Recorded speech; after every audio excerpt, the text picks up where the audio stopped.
श्याम,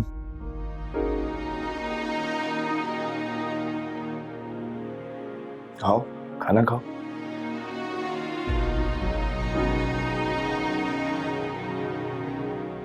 भूख ही नहीं लग रही भाई, कुछ खाने का दिल नहीं कर रहा।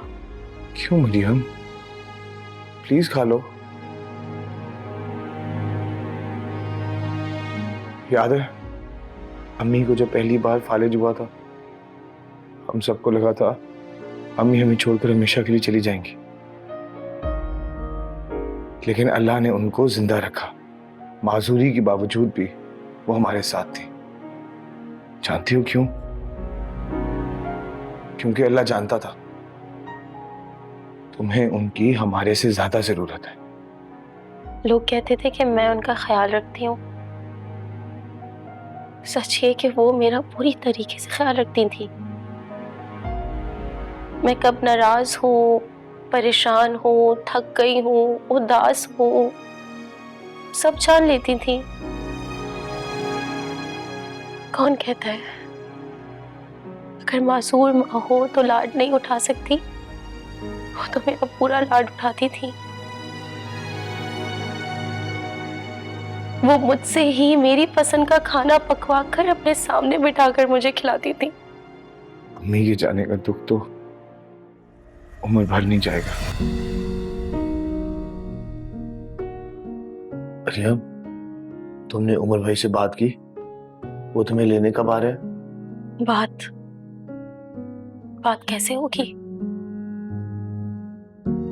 इतनी अजीब सी बात है, इतने अमीर हैं ये लोग, और क्या तुम्हें एक मोबाइल नहीं लेकर दे सकते? वो तो कहते हैं कि शादी से पहले उन्होंने मेरे लिए एक फोन भिजवाया था।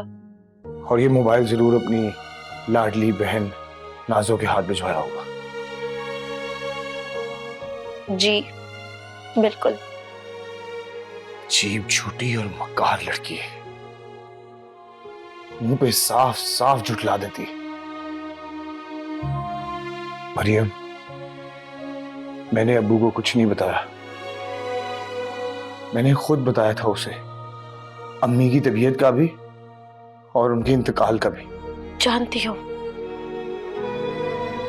ये बात जानती हूँ मैं। फिर तुम्हें उमर भाई को बताना चाहिए। मरियम, मैं तुम्हारा घर खराब नहीं करना चाहता। हर ज्यादती पर खामोश रहना खुद जालिम होने जैसा है। तुम्हें स्टैंड लेना होगा। उमर भाई जब भी तुमसे राब्ता करें, तुम्हें उनको बताना होगा। मेरी प्यारी बहन, प्लीज खाना खा लो। क्यों? दिल घबरा रहा है मेरा परवेज भाई। मरियम, खाना तो खाना होता है ना।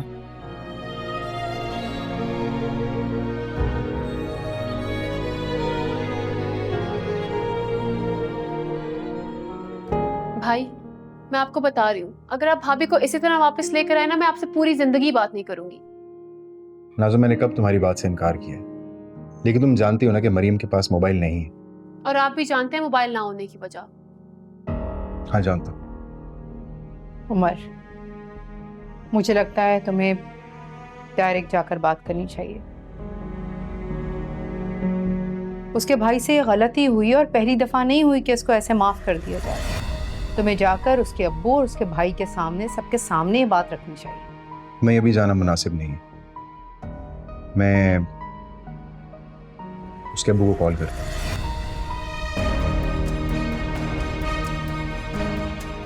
नाज़ो, तुम बेफिक्र रहो, तुम जैसे चाहती हो वैसे ही होगा। ओके?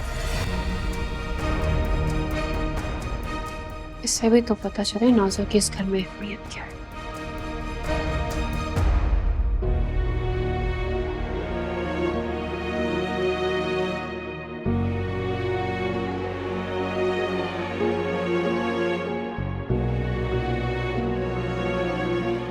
अरे बेटा मरियम, अब बस करो, कितना काम करोगी? अबू जी, मैं चाहती हूँ कि मेरे जाने से पहले घर के तमाम काम समेट लूं, क्योंकि मेरे जाने के बाद तो आप और भाई देखेंगे सारा घर। हाँ, न जाने उमर तुम्हें कब लेने आ जाए। और वैसे भी वहाँ सारे काम मैं ही देखती हूँ। बेटा देखने भी चाहिए, बहू बेटियां काम करते ही जचती हैं।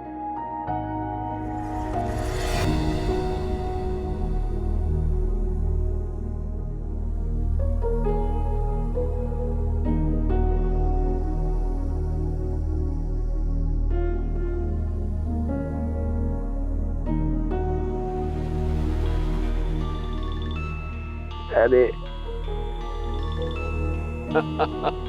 बड़ी लंबी उम्र है भाई, उमर का फोन है। ये लो, मैं जरा परवेज को देख लूं। हैं?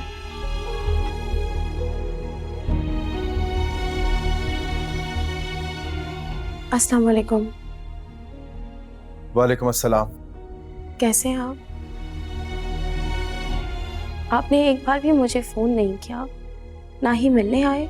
अच्छा, किस मुंह से आऊं उस घर मिलने जहां सब लोग मेरी बहन को बेइज्जत करते हैं? देखो मरियम, मैं तुम्हें पहले भी कह चुका हूं, अगर चाहती हो तो दोबारा कह देता हूं। मैं दुनिया की हर चीज बर्दाश्त कर सकता हूं, लेकिन अपनी बहन की आंखों में आंसू नहीं देख सकता, हरगिज़ नहीं। उमर, क्या हो गया है आपको? इस तरह से बात क्यों कर रहे हैं आप? और किस तरह बात करूं यार, किस तरह से बात करूं? तुम्हारे मक्कार भाई ने मेरी बहन पे इल्जाम लगाया, जाके पूछो उससे। मरियम, मैं एक शर्त रख रहा हूं, तुम्हारा भाई मेरी बहन से आके माफी मांगेगा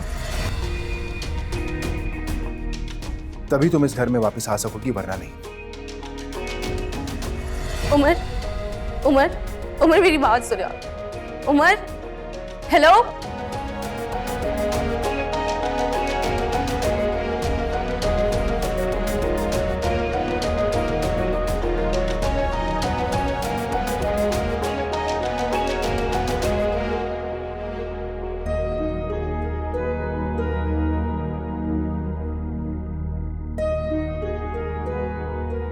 क्या हुआ मेरी बच्ची? क्या कह दिया उमर ने? मरियम, कुछ तो बताओ, क्यों रो रही हो? अब्बू, उमर चाहते हैं कि भाई नाजो से जाके माफी मांगे, तभी वो मुझे घर आने देंगे।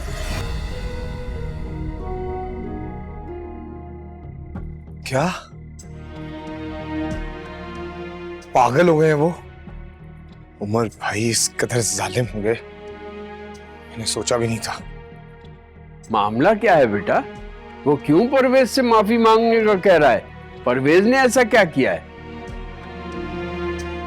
कुछ नहीं है अब्बू, उन लोगों की तंग दिली है और कुछ भी नहीं। कितना समझाया था मैंने आपको, लेकिन आपने मेरी नहीं सुनी। आपको अपने दोस्त की मोहब्बत और ढेर सारी दौलत के सामने कुछ नजर नहीं आ रहा था। भुगते हैं अब। और अब्बू ये बात समझ ले, कुछ भी हो जाए मैं उस झूठी लड़की से माफी कभी नहीं मांगूंगा।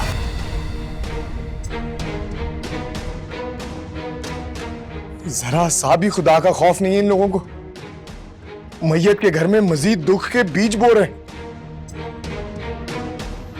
कुछ भी हो जाए अबू, मैं उस लड़की से माफी नहीं मांगूंगा। कभी माफी नहीं मांगूंगा अबू, कभी माफी नहीं मांगूंगा।